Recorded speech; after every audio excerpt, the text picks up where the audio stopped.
Ladies and gentlemen, welcome to the Good Roads Podcast. I am Jared LeMay, along with Thomas Barakat, who has recently returned from Italy and has a newfound respect, or admiration as it were, for how, what would you call it, organized the roads are in Ontario, Thomas? That's right, Jared. Yeah, I took a couple of weeks trip to South Italy and Sicily, and decided to drive. And let's just say that the system, the transportation and traffic there is a much different than it is here in Ontario.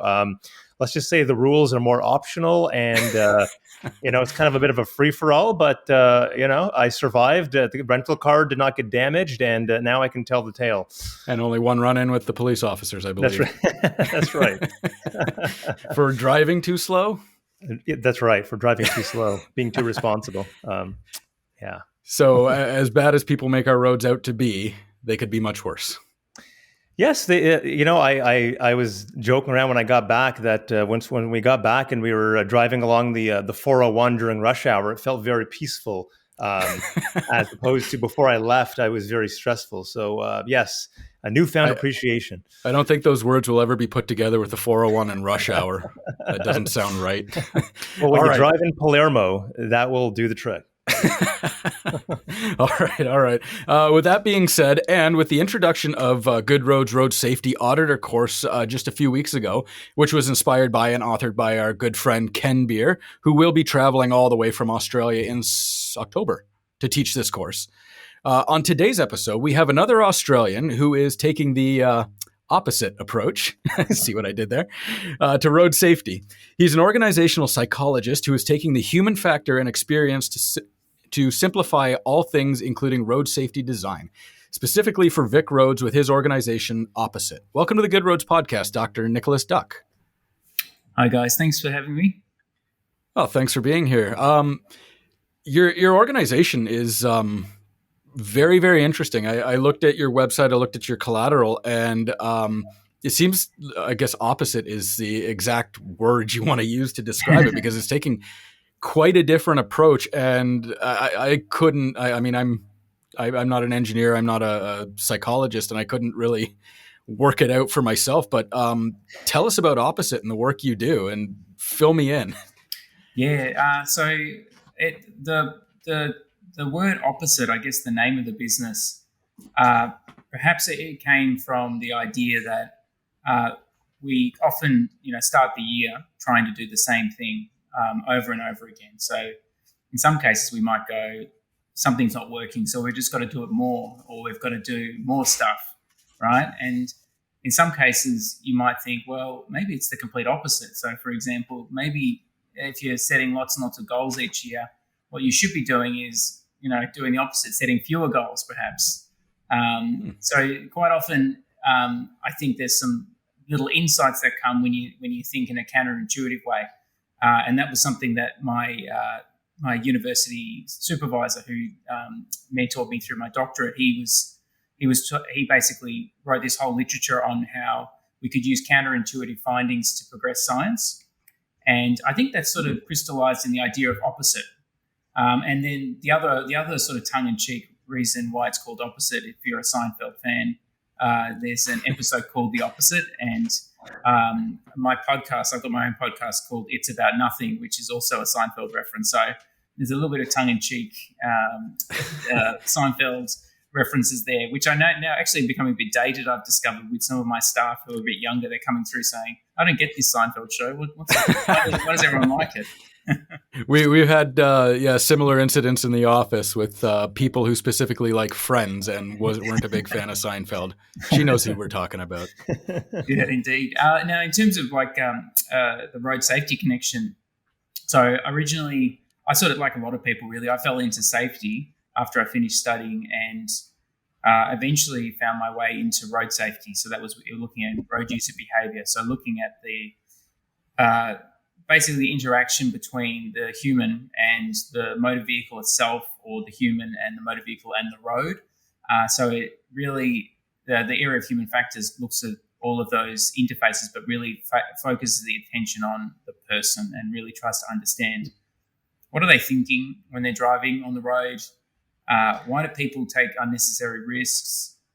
what kind of interventions can we put it on in the infrastructure or in the vehicle that actually encourage the right behavior? And that's really, when you apply human factors to road safety, that's really what we look at. That's an interesting take on it too, because so often after an accident, people look at say it's at an intersection or on a road and say, what about the road was the problem? This stop sign was slightly faded. These lines were slightly faded. The road didn't bank enough. And looking at the human, I mean, as we all, well, I mean, I program a little bit, and a lot of the errors come from the human factor. So looking at the human factor, it almost seems like it's a no brainer to approach it that way.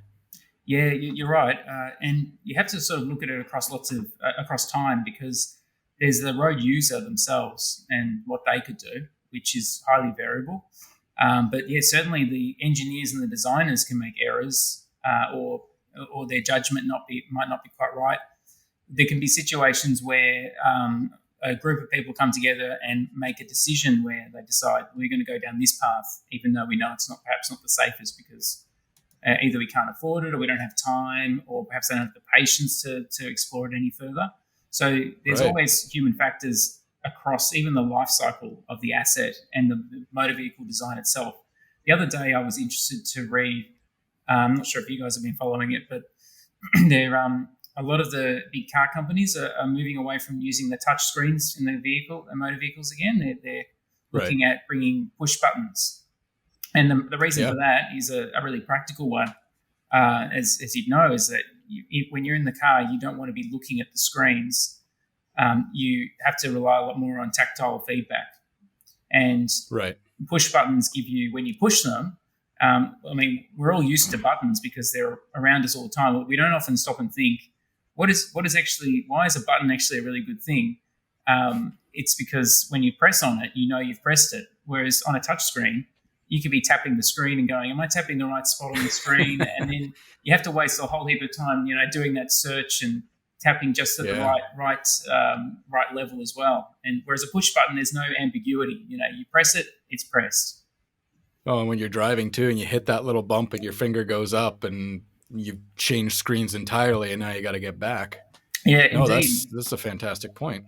Yeah, that's right. And more recently, I'm not sure if it's in other states, but Victoria have introduced new cameras to detect drivers using their mobile phones in cars. Oh, interesting. Yeah, so they're finding us now. So they've got I think it's about $500, and they take away 4 demerit points. And but the interesting thing is that we've got a friend who just bought a car which almost had no buttons. It was just one continuous touch screen, a bit like Iron Man, like having that sort of futuristic vehicle. And in my view, it's like you look at that and you go, that's just like one big iPhone or one big tablet in your vehicle. So how's that any different to looking at your phone or touching your phone in the car? Yeah, exactly. And it's not like it's right up in your face either. You got to look down and away. I've got a big screen in my car as well. Luckily, there are a lot of buttons in it, but yeah. One of my pet peeves is having to wait for the car to sort of boot up so that you can turn the air conditioner on or something. Whereas before you used to sort of flick it on, but now you've got to kind of wait for the peculiarities of the vehicle to be comfortable, and then the screen pops up and all this stuff happens, and you're kind of sitting there going, can I just turn the radio on?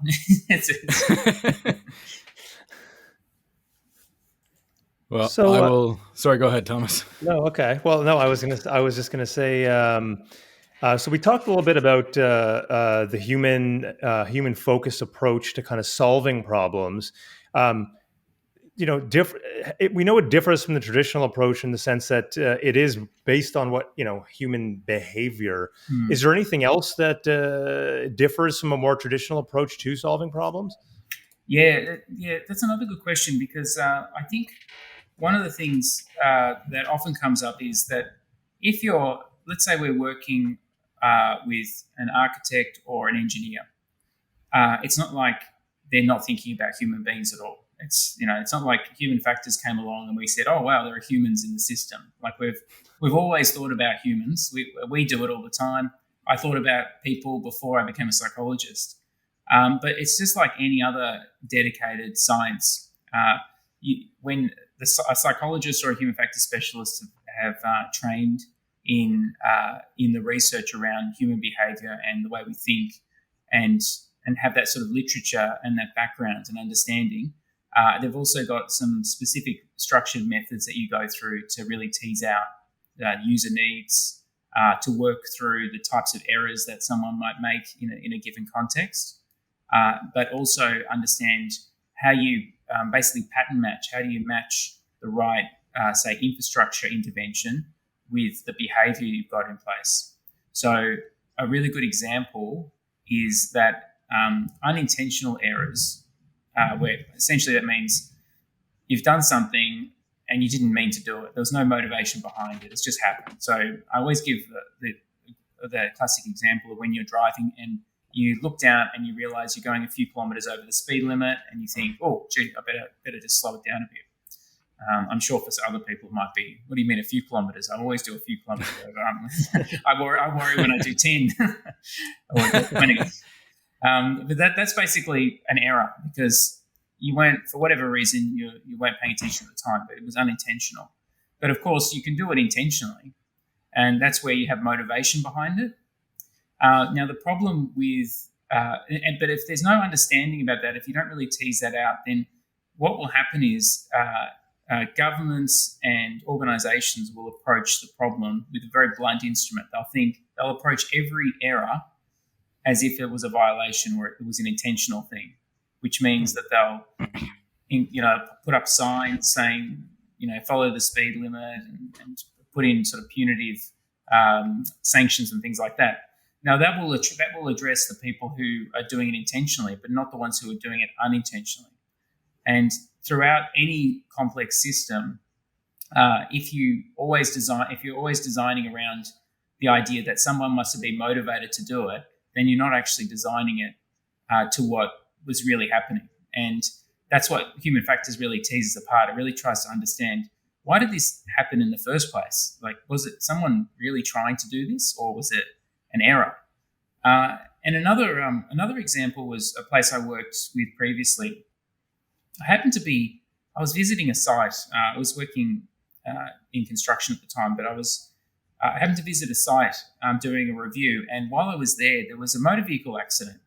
It was a safety review. And it was just like coincidental or serendipitous that this motor vehicle accident occurred where one of the vehicles tipped over. Like, basically they were driving along and it rolled over. And Right. They were very unhappy about this. And immediately there was some discussion with the client around, let's basically fire the people, get rid of them, because they were clearly speeding.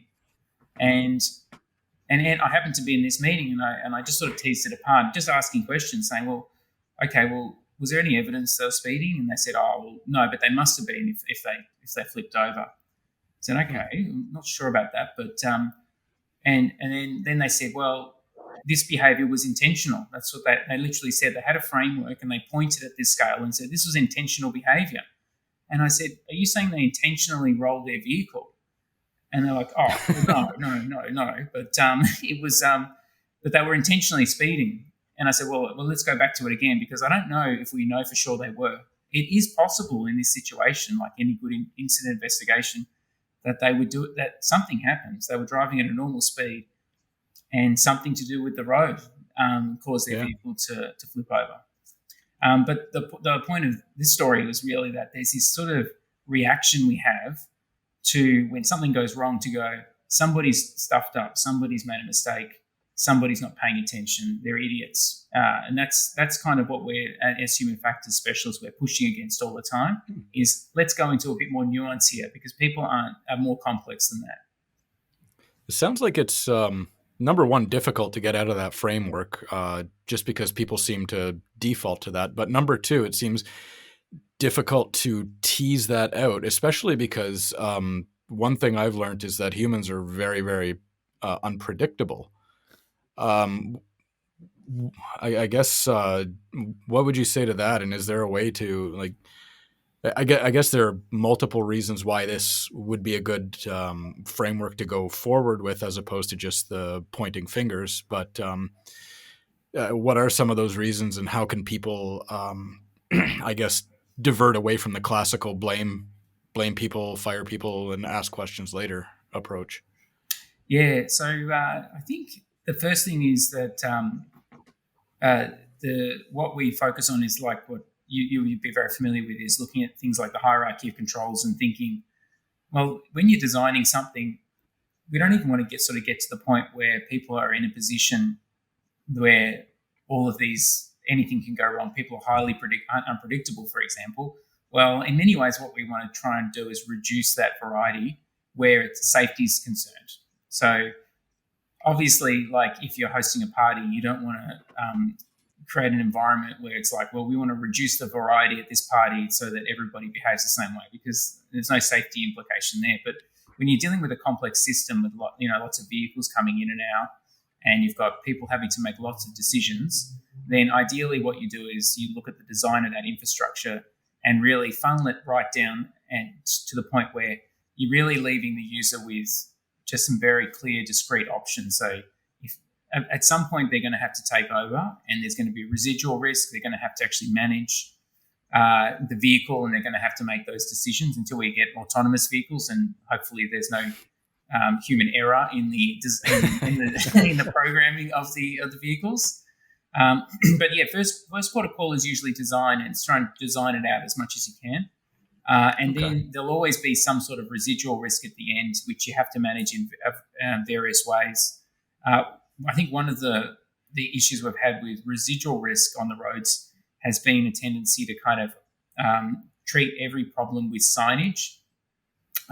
So we know that basically my view is if you go onto a road and you see signs everywhere, there are signs everywhere, what that suggests to me is that we have a risk here that we couldn't manage, and now we're desperately trying to plug the hole up with all of these signs, hoping that this is gonna solve the problem. Well, Yeah. the funny thing about that too is that often leads to errors as well, is like overcompensating.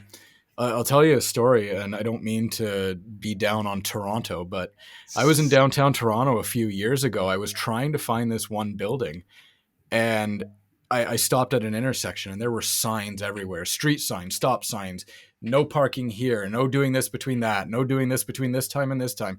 And I made a right turn because that's what my GPS told me to do. I get pulled over by a cop, and they're like, you can't make a right turn on that street from this hour to this hour. I'm like, where did it say that? And she's like, that sign right there. Oh, God. Yeah, I know. I can't stand that. We've got those classic signs everywhere here as well. I actually was it was on Sunday. We went off to the movies the other day with my family. So I took my 3 girls and my wife, and we found a parking spot, and I couldn't believe it. And it was in a place where there was restricted parking everywhere, but Yeah. it looked like that sign was saying that we could park there all day, and it was just sitting there Oh. open. And I sat there, and we both had to look at the sign maybe 5 or 6 times. And we were right. It wasn't a surprise like your story where the police come along. But the thing that got me was how paranoid we were. We were like looking at that sign, and we had to like check it 20 times because we're going, this couldn't be true. There's never a situation where the person parking their vehicle has an advantage. Surely this can't be the case. And in this case, it was no standing on every day of the week except for Sunday. And so we Oh. kind of went, oh, okay, that must mean we can park here, surely. And even when I came back, I was looking at my car thinking, is there going to be a ticket there? Have I missed some loophole? So something like that. Well, not even that, but I mean, all of the signs. What would be a better approach than just plastering signage everywhere? Or maybe like working on the streets a little bit better. Well, I've got a good example, but it's not good for a podcast because it's one I had to show you. But Oh, I'll send it to you afterwards, but I'll describe it very quickly. There is actually a really great concept for a parking sign which uses a visual rather than written instructions as to what.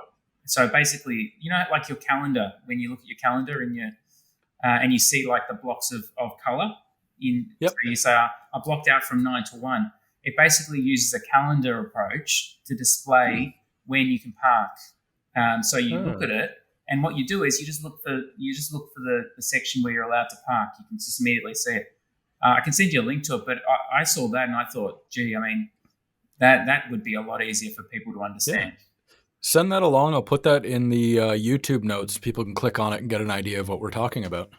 Yeah, and that one to me is like that. For me, that's intuitive. I look at it and I'm like, I immediately get it. I see it. I can imagine we've been so conditioned. I mean, so many people have been conditioned to the traditional parking sign that if you started putting those up initially, people would be like, going, "What's going on?" And this is so confusing. And then that's also one of the issues we've got as well. We've got all this kind of legacy stuff on the roads, right? So maybe it's not ideal, but would we really want to unravel it now and say we don't think that stop sign is as visible as it could have been? Let's change the stop sign. Well, do we really want to change all the stop signs in the world? Because that would be a big investment and would take us quite a number of years before we actually got used to it. Not to mention people would be so confused by whatever replaced it. Yeah, exactly. But no, the issue you got was the signage issue is an interesting one, because this is a classic opposite situation. Because if we put a sign in, there's this sort of unspoken thought, right, that you put a sign in so it's safer. At least that's what the person who's put it in thinks. We'll put the warning sign in, so therefore people are going to take more care. And so following that logic, they start to think, well, then in this, just down the road, if we put another sign in, that gives them a bit more information. So we're gradually adding in a little bit more safety on top, right? However, the more signs you're actually adding on, the more complexity you're putting in your environment. You're having to pay a lot more attention to things. And ultimately what you're probably doing is you're diluting the effectiveness of a good sign. You're basically surrounding people with so much information that they're not really going to pay any attention to anything now, because it's like being surrounded with little pop-up ads on your computer, or right. Maybe being in Times Square in New York and seeing all the flashing lights. Well, if there was one big sign up there, you kind of look at it and go, "Oh, I've got to pay attention." But if you've got 100 of them, you're not going to pay attention. So you could argue that you've actually made it less safe by putting all that stuff in there, which is counterintuitive. It's sort of like we say in graphic design when we're talking about typography, is if you make everything important, nothing's important. Indeed, absolutely, yeah. Graphic design and the design principles around how you design something have a really good alignment with all other parts of design.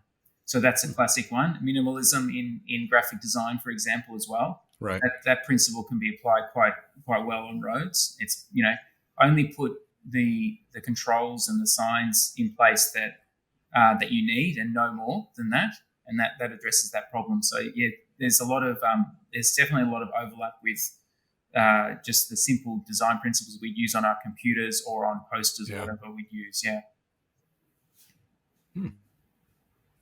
Cool. So Nicholas, just hearing what you're saying about the human focused approach and human factors and whatnot, this to me essentially is, when we take a Vision Zero approach to road safety, that's essentially what that is in a sense, right? When we talk about Vision Zero, we're talking about, building in, human error into the system, making our road system more forgiving for when people do make those mistakes, or when they, unintentionally speed or, turn or whatnot and didn't see the person there. Is that what this approach is based on, or is Vision Zero? Is it the other way around? But this is clear. It has to be very similar. It sounds like they go hand in hand, to be honest. Yeah. With you. Yeah. I think so. They're definitely complementary. So if you think about like human factors has been, as I was saying before, it's been around as long as we've been humans. Like we've been designing our tools to suit us, right? And you're absolutely right that the idea is to make your system as error tolerant as possible, is designing the system around the human being, which is very vulnerable, and the roads and the vehicles and the speeds we travel are extremely unforgiving for the way we're basically evolved. We're not evolved to travel at those speeds and to collide with things. Our bones and our bodies can survive, falling over, but we're not very good at falling, colliding, getting hit by a vehicle traveling at 50 kilometers an hour or 100. So if we truly understand the way people, the sort of mistakes that they make, But also the other aspect, which is it's not all just about safety, it's also about the experience of the user as well. So we want to ideally want to design all of our infrastructure to be safe, but we also want it to enhance and optimize the human experience as well. Then, the vision zero is one aspect of that, saying that if you come into the system, then in order for it to reach zero, we need to really understand all the different ways people could get hurt and hurt themselves intentionally or unintentionally, and have lots of redundancy in there so that we can actually recover from it. I'm assuming whether it's achievable or not, or whether it's an aspirational aim, which is a good thing, or whether it's possible through automation that might happen. Like at some stage, if automation gets very good and very efficient, we will have vehicles that will detect things and will be able to stop in time before it hits people. And I think there'll always be some sort of risk in there, though. Just from my experience in any industry, it's whenever we seem to control one risk, it seems that another one is created. And I think that's the concern around automation and other areas of road safety, that people think automation is probably going to solve a whole heap of road safety challenges and it'll probably increase efficiency on the roads. But I suppose there's concerns, as I sort of jokingly said before, around situations where the autonomous vehicle, because we're humans and we've designed them, actually create some new risk that we haven't actually anticipated yet. We'd hate the idea. I mean, I think you guys are probably familiar with your experience. You've probably heard the classic examples. What does the autonomous vehicle do if it sees that you're about to run into a crowd of school children, and the only alternative is to swerve off the road, which could kill the driver? Would the vehicle actually do that or not? They're ethical questions.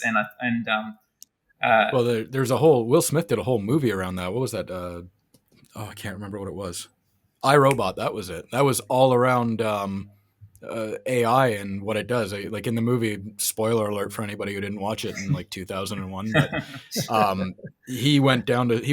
I guess a car went into the water with a little girl in it. He went down to save it, and the robot who went in to save him saw that he had a better chance of survival than the little girl and saved him instead of her. And from there, he doesn't trust robots anymore. Yeah, that's I did see that movie back in 2001. I forgot that was the reason why he didn't like the robots. But yeah, you're indeed. Yeah. I think that's a fear that we all have around. It's funny, we kind of got a fear in some ways of complete rationality in some ways, because the robot was probably right, and maybe they both would have perished, and he did exactly what it needed to do. But playing it out in that sort of cold, calculated way, I think we're afraid of that. And then that's just one thing. That's just a logic decision that might be sensible if you look at it. There's, of course, situations where it just malfunctions, something happens, and we go, would we really tolerate that? Would we tolerate the automation deciding to speed up the vehicle for some unknown reason, and somebody dies and they've got no opportunity to recover? And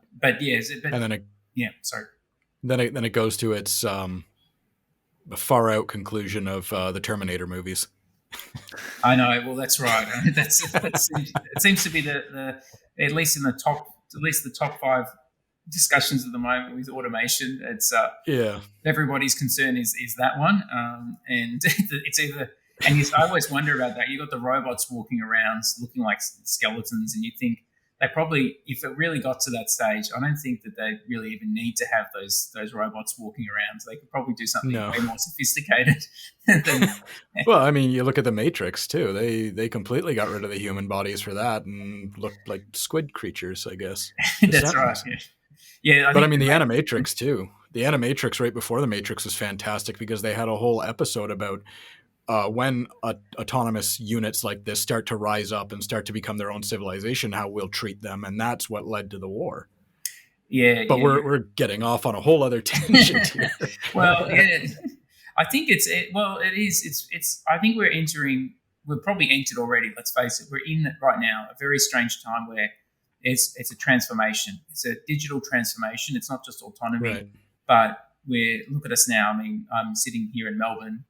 And you're over in Canada, and I'm having a conversation with you. You know, this is completely unexpected. Nobody 100 years ago would have sat down and gone, this is where we're headed. And No. the ingredient that always follows through, which we all do, whether we're doing it in a focused way or not, is we're thinking about where does the human fit in? How does society function? Who are we, and how do we design our world so that we have a better experience and it's more productive, and all of those questions. And I think human factors is definitely at the heart of it. But I think all the engineering and the engineers and the designers and all the people who actually create it as well are part of that as well, obviously, because everything that we live in and walk around in is created by these people. And I think what Human Factors is doing now, and it's embedded a lot better than it used to be, is there's a lot more consideration of that now in design. But we're still quite a while off. I mean, it's happening. It's happening in pockets. Yeah. I'm not sure in your neck of the woods if it happens as much, but certainly where we're from, we do it quite a lot more than we used to. Than when I started my career, over sort of 12 years ago, there was no one really looked at it, and you had to really fight to get a seat at the table. But now it's quite it's considered as part of one of the key steps you need to look at when you're designing infrastructure. So you guys at Opposite do human factors training.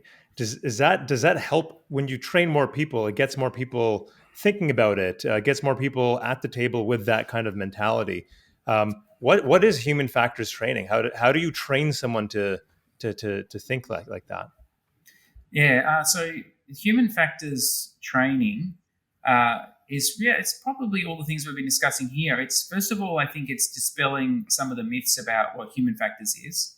It is about really raising awareness that it's a much broader topic than just saying, oh, it's about enforcing bad behavior, which is often a default. People think it's about education campaigns around telling people what to do.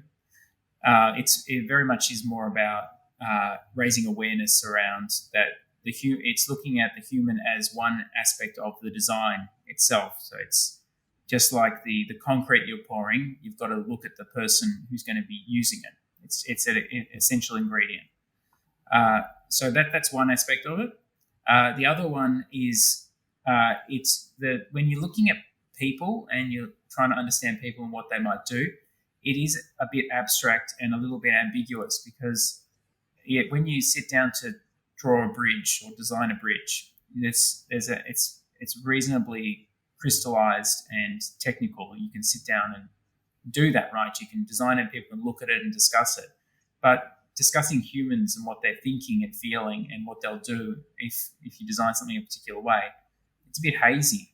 And the benefit of the training, it can walk you through some techniques to say, well, if you are doing this, you might need a specialist to look at particular problems. And these are various techniques and analyses and things that a specialist might do. So, for example, you might go, we might have a client who's introducing, it's in a control room, and they might say, we want to introduce some new tasks and duties for a controller, but we're concerned that they might not have capacity to manage it. And there might be problems that happen when we introduce this. So one of the techniques you might say is, well, what you could do is you could get someone to come in and do a workload analysis. You could get them to sit down with the person, understand how they do their job, understand what would happen if you introduced the new tasks. Would it introduce new errors? Would they make mistakes? Would there be communication breakdowns? And so the human factors training can raise awareness about specific techniques and strategies you can use to solve problems that require, I guess, requirements and solutions that you need to design for.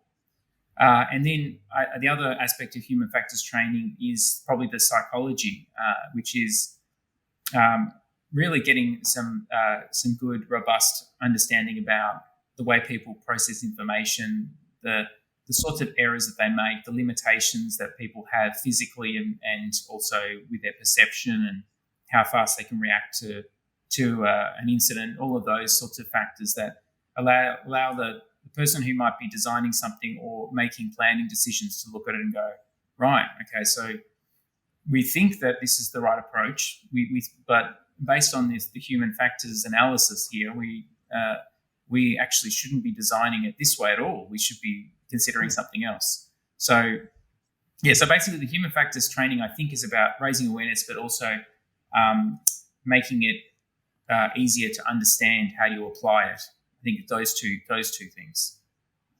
Interesting. Cool. Okay. Let's take this to a practical approach now, or practical application. You've done road safety designs for organizations such as Vic Roads, right?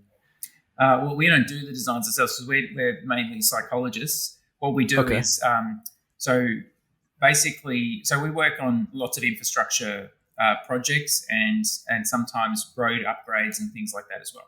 So Vic Roads will do whether it's Vic Roads or it's, without getting into the all of the changes and structures of organisations, there'll be some entity in, say, Victoria, who will say we've got to upgrade roads or build a new bridge, whatever it might be. Right. If human factors is being integrated, what we would normally do is ideally we'd get in and have a look at the design itself, or the concept design, before it's completely decided, and review that and provide advice. So we go through some prompts and think, let's think about the lighting. Let's think about what someone might do if they wanted to vandalise this and how you'd prevent that.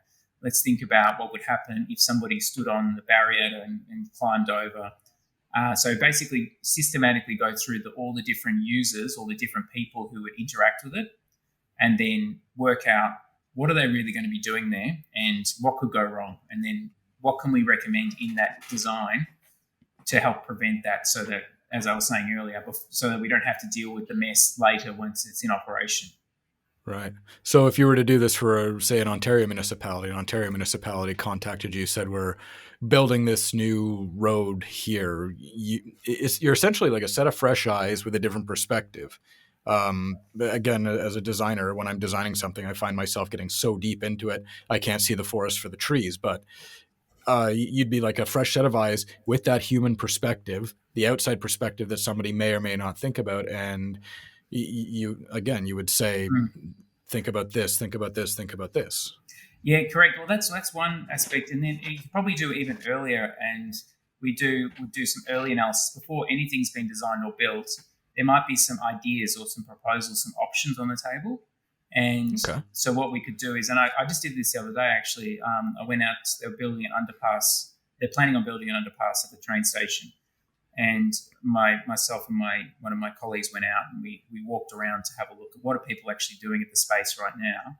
And what we tried to do is simulate, well, if we put the underpass there, what would happen here to, say, this pathway, because this is now still, this isn't connected.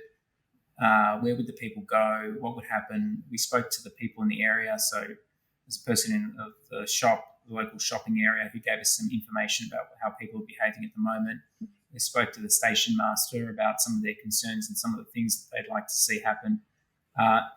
Quite often, what I'm finding more often than not now is that doing this early analysis and this, fact finding has become part of the human factors analysis. It's, going out and getting the intelligence about how people use the space or the area or how they currently use it, and then simulating and trying to understand what might happen with each of those options. So option one might be cheaper, but you've got this problem with people.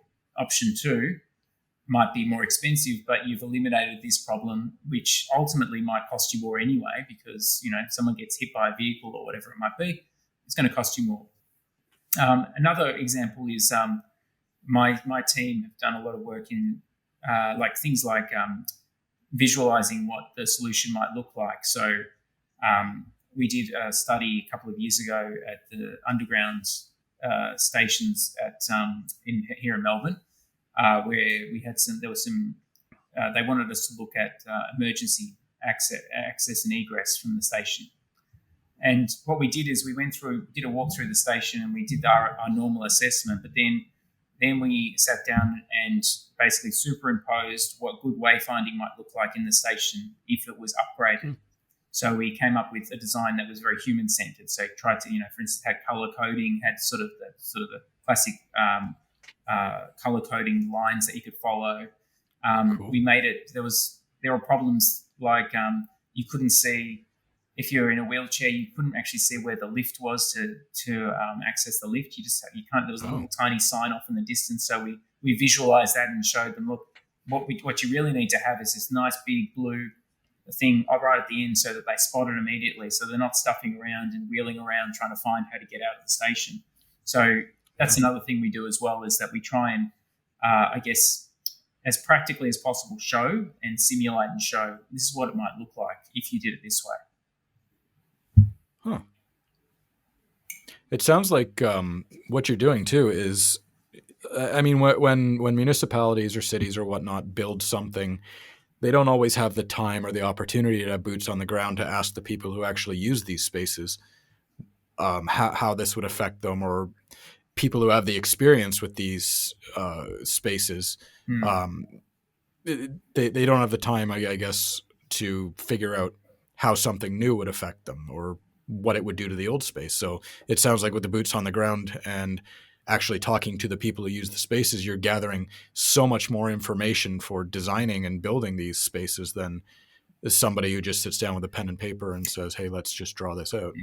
Yeah, look, that's right. And there's also, so as a psychologist, there's ways of actually collecting information that isn't widely understood by, say, just market researchers. So a market researcher can get some great information, but for example, there was some work that was done on some infrastructure here in Melbourne where they did this survey. It's a fantastic survey. It was very comprehensive. But what they didn't realise was that there was lots of questions which were asking the same thing many times. So when you actually analyse the data, you could see the pattern. You could see these 10 questions are always answered the same way because they're basically measuring the same thing in a strange way. Yeah. So what a psychologist or a human factors specialist can do is really think about how do we also more efficiently ask questions and make sure that we're measuring lots of different factors and we're not overdoing the same thing for analysis purpose, so that it can advise decision making more effectively. Because the worst thing you can do is go out and just pull out a piece of paper and just start asking questions, or designing a survey without that expertise and then getting all this rich data and getting thousands of responses and then looking at the data and going, oh, gee, why do we ask the questions this way? So a human factors specialist can advise on those sorts of facts as well. How do you better collect data from people so you get more reliable data? It's better to analyze, and what kind of analysis decisions do you want to make about the infrastructure, and really think that through. Sometimes community engagement or the marketing people will go out and get lots of rich data, but not necessarily think about what's the designer need to say to make a decision, or what are the people who are working in planning need to do. So that data can sometimes just sit there and be wasted because they haven't done that sort of thinking through to the end. So that's something that we can do as well. But yeah, certainly doing walkarounds is often about gathering observational data and rich information about how people use spaces. And there's more sophisticated ways to do that, of course. I mean, there are techniques now where you can obviously set up cameras and you can monitor and you can do head counts and all sorts of things so that you can really get a good sense of, volume. Right. I was just going to go back to a point I was going to make before that, but you kind of touched on it, Nick. I was just going to say, sometimes when we do public consultation here in Ontario, and I think in a lot of places, the approach is very, I don't want to say it's not good, but sometimes you get the same, it's always the same people responding.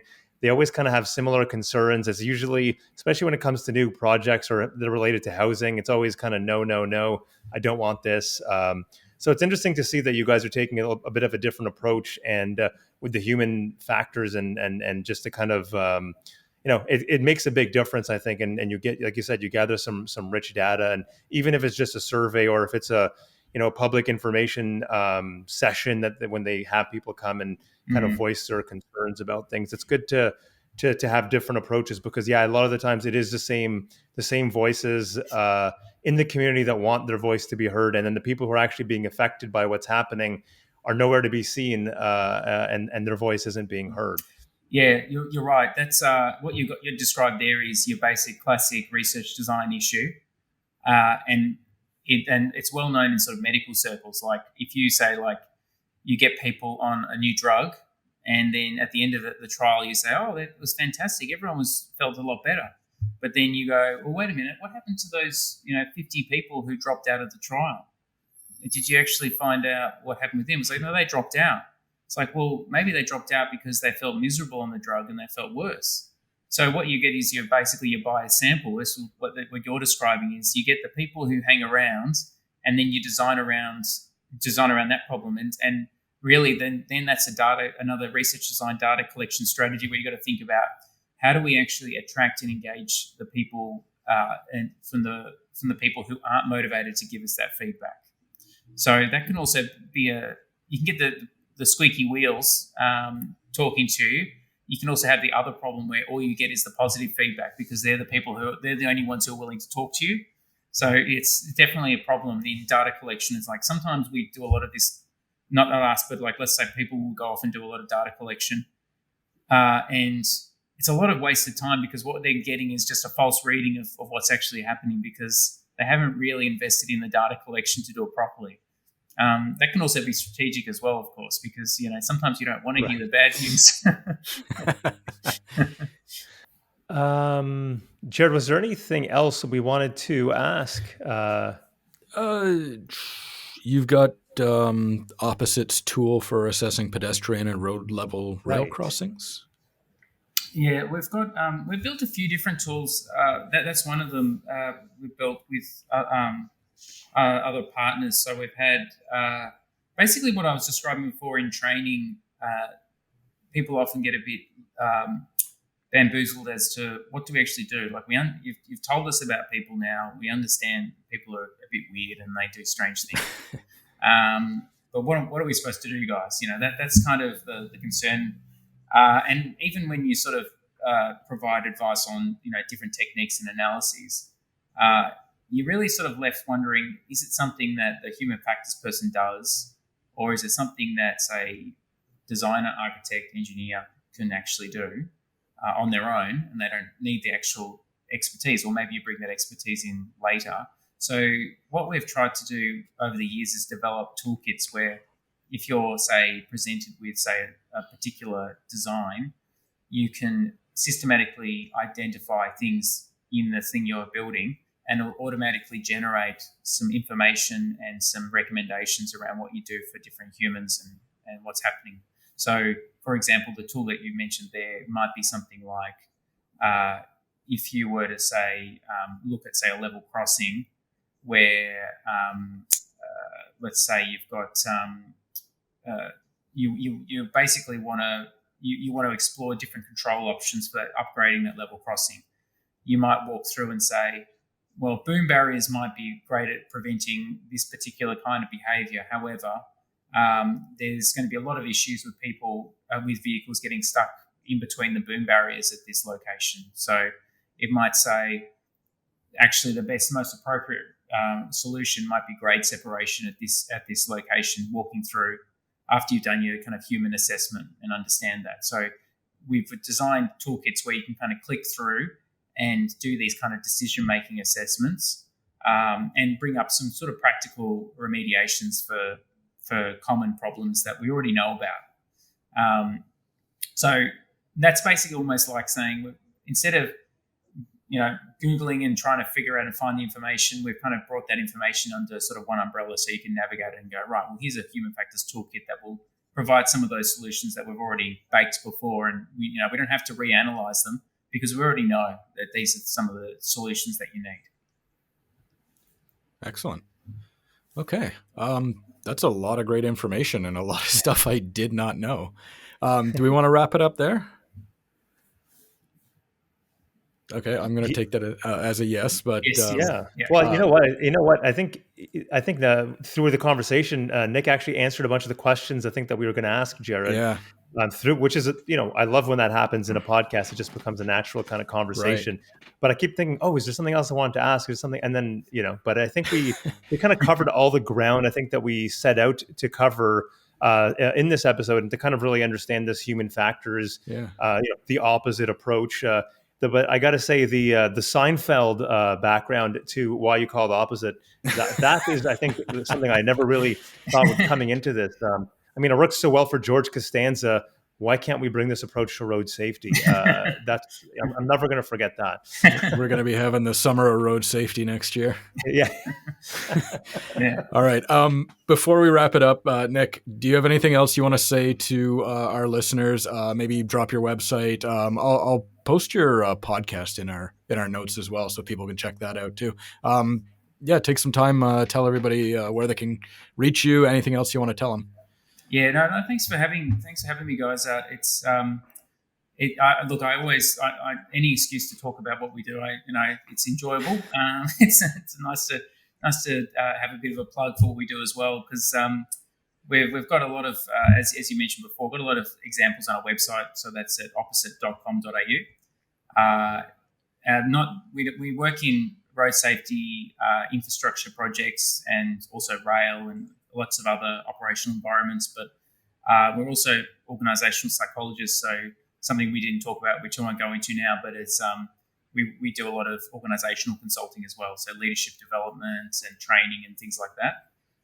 And yes, my podcast is called It's About Nothing, which you can probably post a link there. I do that with definitely. Dr. Cameron Hawker, is a colleague of mine, and we discuss all sorts of topics, and usually with an element of psychology in all of them, because I'm a psychologist and I guess that's all I know how to talk about. You did a good job of talking about roads. What's that? Sorry? You did a good job talking about roads and infrastructure today, and how to inject the human factor into that. So, well, it's funny because I think most people, when I say I'm a psychologist, they go, "Oh, you do counselling and all that kind of stuff." And I go, "Oh no, I'm working there. Well, at the moment, I'm working, say, looking at a train station. I'm looking at a roundabout or whatever it might be." And they kind of look at me puzzled, like, "What's a psychologist got to do with that?" And then we go into it, and it's like, well, and then I think a penny drops, and everyone goes, "Of course, yeah, it's all psychology, isn't it? All this stuff." Yeah. No, honestly, yeah, no, it's. Yeah, if you step back, it's definitely psychology has a huge part of it, and it can have a huge factor to play in road safety as well. It's often one of the overlooked factors. Indeed. Yeah. But okay, I guess we'll wrap it up there. Everybody who's listening, just remember that the road safety auditor course is available right now. It's going to be taught by Ken Beer in October in both Sault Ste. Marie and Guelph. That is definitely something you want to check out, help make our roads safer. Managing winter operations workshops coming up. All of our courses for the fall, we've got a ton of them coming up. Check it out at goodroads.ca/education. Be sure to follow us on Twitter, Facebook, LinkedIn, Instagram. They all have up-to-date information on everything happening at Good Roads. If you're watching this on YouTube, give the video a thumbs up and remember to subscribe, because it's not just the podcast that goes up here. We got tons of great content to help you run your municipality as efficiently as possible. Leave a comment, a question for Dr. Nicholas Duck. We'll get it over to him. Give us your feedback. We'd love to hear from you. And until the next episode, everybody, take it easy.